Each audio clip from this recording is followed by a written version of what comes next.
Oh yeah, yeah, yeah. Oh yeah, yeah, yeah. Oh yeah, yeah, yeah. La cité. Oh yeah, yeah, yeah. Oh yeah, yeah, yeah. Oh yeah, yeah, yeah. Ma cité phagocytée par l'esprit de facilité qui engendre des grossesses précoces indésirées, réputée fatalité, qui augmente le taux de natalité, qui réduit le taux de mortalité, ceci à cause de la virilité, des gars face à la frigidité, des filles surexcitées, caractérisées par la naïveté, en sexualité dans la cité, procurant des sensualités, aux gars reconnus par l'infidélité dans la cité.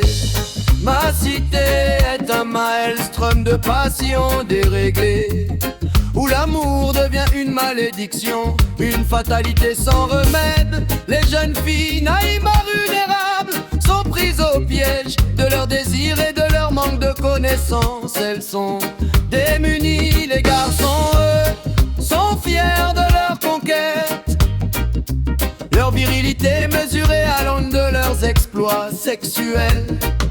Mais derrière cette façade, ils cachent leur propre vulnérabilité, et leur manque de maturité les rend responsables de la situation actuelle.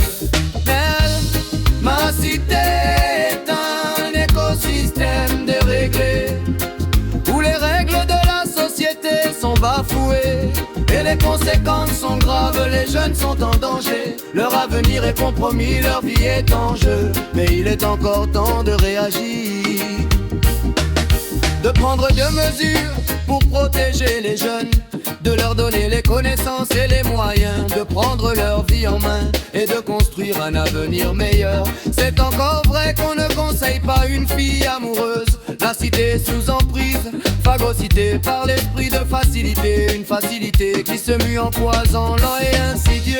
Les drogues illégales, ces tentatrices silencieuses, ont pris possession des esprits, les plongeant dans un océan d'amnésie. Plus de boulot, plus d'envie de se former, plus d'ambition, plus de rêves à réaliser. Les générations, ces piliers de la société, sont déracinés, abandonnés à laisser. Et l'esprit des aînés, ce pilier de la tradition, s'effondre la famille. Cette cellule de base de la société se désintègre. Et pourtant une envie subsiste, une envie qui consume tout, le désir de vivre dans l'instant, sans lendemain, sans passer d'acte, juste d'acte, d'acte pour d'acte. C'est vrai, c'est un défi de taille, les habitudes sont ancrées, les mentalités sont figées. Mais si on commence par de petits gestes, par de petites actions, on peut créer un effet d'entraînement.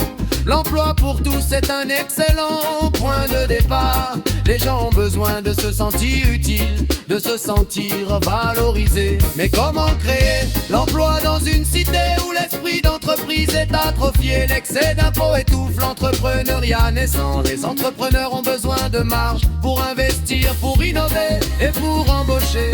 Une réforme fiscale s'impose avec des taux d'imposition à réduire pour les petites et moyennes entreprises et les start-up. Même s'il faut aller plus loin en créant des zones franches pour les entreprises innovantes. Les zones franches pour les entreprises innovantes pourraient attirer les investissements et créer des emplois hautement qualifiés, stimuler l'innovation. Il faudrait également former les jeunes à ces nouveaux métiers, créer des partenariats entre les entreprises et les écoles pour former les futurs talents. Une refonte complète du système pour créer un cercle vertueux entre l'éducation, l'innovation et l'emploi s'impose pour sauver